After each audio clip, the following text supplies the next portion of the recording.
fazendo a introdução da nossa plenária, a gente tem o convidado, o senhor Maurício Juliano, que é da UNIC. Eu acabei memorizando a sigla e me confundi, mas, enfim, seja muito bem-vindo. O nosso convidado, então, ele vai nos ajudar a introduzir na plenária dentro da temática. A gente também quer convidar, como por a mesa, a nossa diretora, a professora Nata Ivata, que também é uma parceira, assim, abraça todos os nossos desafios, eventos e vontades, mima todos os cursos e professores, né? Não poderia deixar de estar aqui, né? E a nossa responsável por idealizar esse evento, né, e abraçar a parceria, Mireille Panet, que é a presidente da Together for Peace. Sejam muito bem-vindos e, qualquer coisa, estamos à disposição. A necessidade da paz vai junto com a necessidade de um planeta apto para a vida humana, né? Porque se temos paz, mas o nosso planeta com mudança climática vai ser inapto para a vida humana, isso vai ser, obviamente, pouco útil. Tudo vai junto também com o desenvolvimento sustentável. Então, para nós na ONU, realmente, pensamos na paz de uma forma holística. Precisamos no mundo eliminar a guerra, eliminar a pobreza, eliminar o sofrimento, o deslocamento forçados, as tragédias relacionadas com desastres naturais e, obviamente, solucionar o tema do meio ambiente. As guerras na história humana existem desde sempre, né? Desde a pré-história, desde os antigos gregos, romanos, sempre houve guerras. E quando vejo as minhas 2 crianças, eu tenho 2 filhos, eles sempre estão brigando. Infelizmente, os humanos nascem facilmente assim, para não falar dos gatos e outros animais não humanos. E portanto, se realmente a guerra, as brigas são o estado natural das coisas, isso demonstra de forma ainda mais forte que realmente é gravíssimo o problema e é muito difícil, pode ser bem difícil conseguir a paz.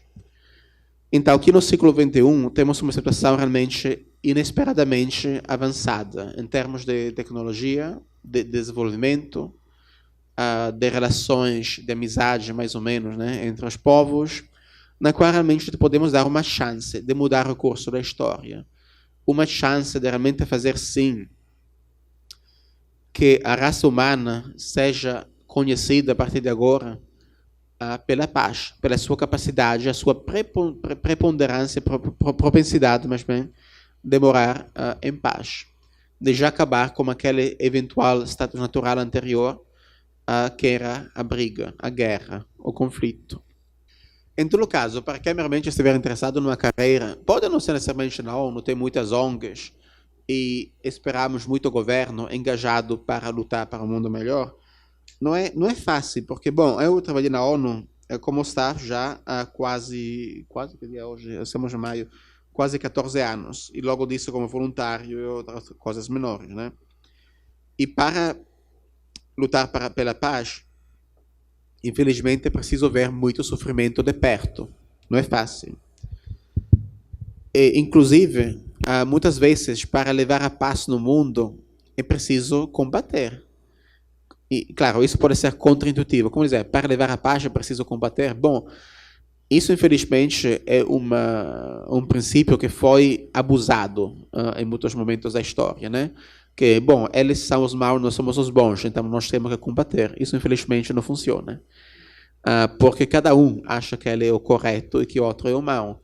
A ONU, no entanto, é um organismo criado pelos países do mundo. Temos agora 193, né? 193 membros, quase todos os estados do mundo. Deixando de lado o Estado Islâmico e grupos assim, somos um organismo que os países do mundo acham um organismo que está fazendo coisas boas no interesse do planeta, no interesse da humanidade. E, portanto, mesmo nós, às vezes, temos que utilizar a violência para conseguir uma situação de paz, mas, nesse caso, é avaliado pelos países do mundo, tem uma Assembleia Geral, tem Conselho de Segurança. Entendo que pode ser bem chato, pode dizer precisamos da violência para conseguir a paz, mas, infelizmente, Infelizmente, às vezes, é certo. E o que é certo, na minha opinião, que como a ONU temos uma chance muito, muito alta que realmente o que estamos fazendo seja o bom, seja o correto, porque estamos todos os países do mundo detrás, né? Mas, então, eu estava trabalhando uma vez mais em situação de conflito pós-conflito. Logo ou antes no Paquistão, trabalhando com refugiados afegãos. Tinha 2,5 milhões, 2 milhões e meio de refugiados afegãos no Paquistão. Situação absurda. Uma porcentagem tão importante de um povo fugindo do seu país durante tantos anos devido à guerra. Logo, a República Centro-Africana, um país, em muitos sentidos, esquecido pelo mundo. Situação de pós-conflito. Mas, novamente, a República Centro-Africana, eu não sei porque eu gosto bem de ser otimista, mas o problema é que a República Centro-Africana tem ciclos regulares de conflito, como em muitos países africanos, infelizmente.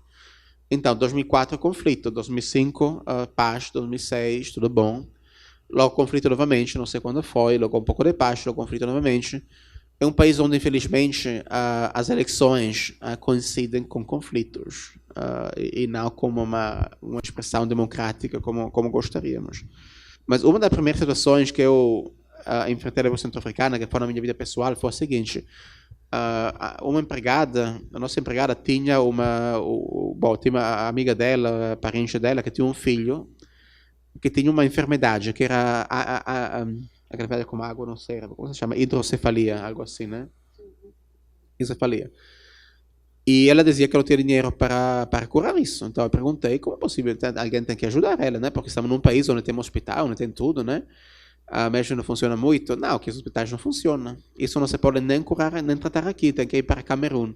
Ah, bom, então quer levar ela para Camerun? Ninguém. Isso realmente é uma situação, uma enfermidade, uma doença que é realmente tratável, que se pode tratar? Não, ninguém tem a capacidade num país bastante grande de tratar aquela enfermidade. A pessoa tem que ir para Camerun. Mas isso não é de graça. O tratamento no Camerun não é para qualquer pessoa que precisa, infelizmente, dependendo do dinheiro, porque tem recursos limitados. Então eu falei com organizações como a MSF, a Organização Mundial da Saúde, não tem solução. Uma pessoa que não tem recurso, que tem uma doença assim, morre. E logo me di conta que não é só hidrocefalia, é também malária, abscessos amêbicos.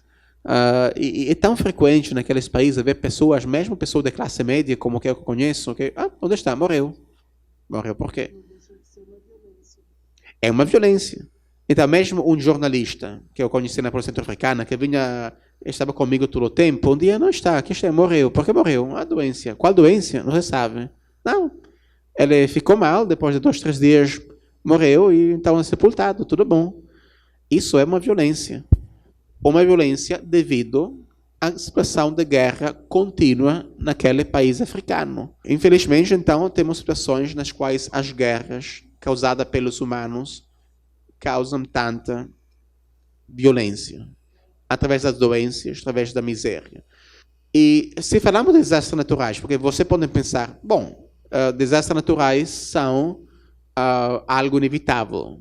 Isso não depende da violência, depende da guerra. Você acha que não depende? Depende. Por que depende?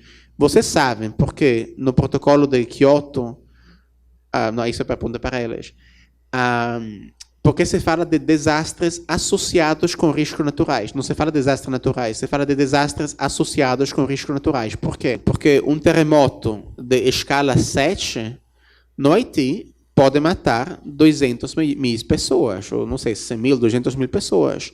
Um terremoto de escala 7 em Tóquio, as pessoas quase não percebem. Um terremoto mata, não dependendo da escala, mas dependendo de onde acontece. Se acontecer num país como Haiti ou num país como o Japão. Por isso se fala de desastre associado com riscos naturais. Os riscos naturais são sempre lá. Mesmo na República Centro-Africana, eu via pessoas felizes. Pessoas que, apesar de estar numa situação de conflito, pós-conflito, de ter muito pouco, estavam logo do trabalho na rua, conversando, tomando cerveja quando tinha cerveja, com música local. Tenho igual uma alegria, né? Mas o Sudão do Sul, um país que ainda não era um país que passou uma guerra durante 20 anos, as pessoas com que eu veia de 30 anos, 40 anos, não conheceram mais nada que não fosse a guerra. Então, imagina alguém que nunca conheceu a paz. Se não tinham, por exemplo, choferes e outros colegas nacionais que podiam ter 25, 30 anos, essas pessoas nunca conheceu a paz, só conheceu a guerra. Onde eu estava era o Noroeste, a segunda vez que estive no Congo, o Noroeste da República Democrática do Congo. Tinha um grupo que agora quase desapareceu, que se chamava Lord's Resistance Army. Alguém me ouviu falar? Lord's Resistance Army era um grupo de origem ugandesa, que originalmente é um grupo cristão. Mas esse grupo se voltou a ser um grupo terrorista que terrorizava a população, matando, violando, estuprando, queimando, massacrando. Isso é um dilema legal também, porque você, por um lado, você tem piedade daquelas crianças que logo podem ter 20 anos, 25 anos, que estão terrorizando a população, mas por outro lado, o que vamos fazer? Temos piedade, mas temos que parar elas, né? Então, é uma situação de dilema onde você pensa, bom, infelizmente, para solucionar, temos que matar essas pessoas, se não tem outra solução, se não é possível arrastar, eliminar, neutralizar de outra forma. Isso tudo para dizer que realmente, lutar pela paz não é fácil. Aqueles de vocês, como você lá no final, que quer realmente lutar pela paz junto com a ONU, você vai ter, infelizmente, que ver muito sofrimento. E é sempre importante ver ter um otimismo. É importante que você possa ver esse tipo de sofrimento, mas à noite possa dormir bem. Porque senão você não pode funcionar. Bom dia. Sejam todos muito bem-vindos à Universidade Veiga de Almeida. Em nome da universidade, dou as boas-vindas ao nosso representante das Nações Unidas e a representante do Together for Peace. É um prazer receber esse evento aqui. A gente fica muito feliz em receber a comunidade externa aqui, porque a gente entende que isso faz parte do papel da universidade, não é? Nosso papel é ensino, pesquisa e extensão. Então, levar o que está sendo produzido dentro dos muros da universidade para fora e também trazer o conhecimento externo aqui para dentro. Essa troca vai ser muito importante para os nossos alunos e professores, tenho certeza. E entendo que o evento tem total aderência com o que a universidade acredita. A gente acredita num futuro melhor, um futuro de paz, que se vai construir através dos temas que estão sendo discutidos aqui hoje, através da educação, da responsabilidade social, da responsabilidade ambiental, da diversidade. Então, a gente entende que os nossos caminhos se encontram e todos esperamos que todos levem a um bom lugar. Tenham um bom dia e a casa é de vocês. Eu gostaria de falar um pouquinho sobre a Together for Peace, que já vem ao longo de 18 anos desenvolvendo a organização e projetos. A Together for Peace surgiu da minha ideia de reunir jovens do mundo todo, devido ao fato também que eu dediquei 27 anos com turismo internacional, onde foi uma grande escola. Eu tive a chance de aprender vários idiomas em casa, devido à minha descendência sanguínea, e, através do turismo, foi uma grande escola. Os objetivos da Together for Peace é disseminar para o maior número possível de pessoas a preocupação constante que cada cidadão deve ter em relação à manutenção da paz mundial entre os jovens e propor uma maior conscientização quanto às graves consequências que qualquer conflito traz às populações e ao meio ambiente. É necessário, nesse momento em especial, ampliar os espaços de reflexão e discussão sobre os acontecimentos, buscar novos rumos, não só para a realização pessoal no mercado de trabalho, mas como cidadãos cientes da necessidade de contribuir efetivamente na definição de novos caminhos na história para termos um planeta melhor para todos. Vários atos pela paz vêm sendo programados e realizados por iniciativas de fundações, ONGs e grupos isolados. Entretanto, e apesar da relevância de tais atos, precisamos ações multiplicadoras que deem início, e com urgência, a um trabalho de conscientização de todos os segmentos da sociedade. Foi com essa preocupação que surgiu a ONG Together for Peace, que tem como intenção não só a difusão da paz mundial e fraternidade entre os povos, mas principalmente colocar em prática o sonho de um futuro melhor. A atuação da ONG Together for Peace está amparada em 3 pilares: cidadania, ao conscientizar, através de ações, eventos, pessoas do mundo inteiro da importância de se semear a paz mundial.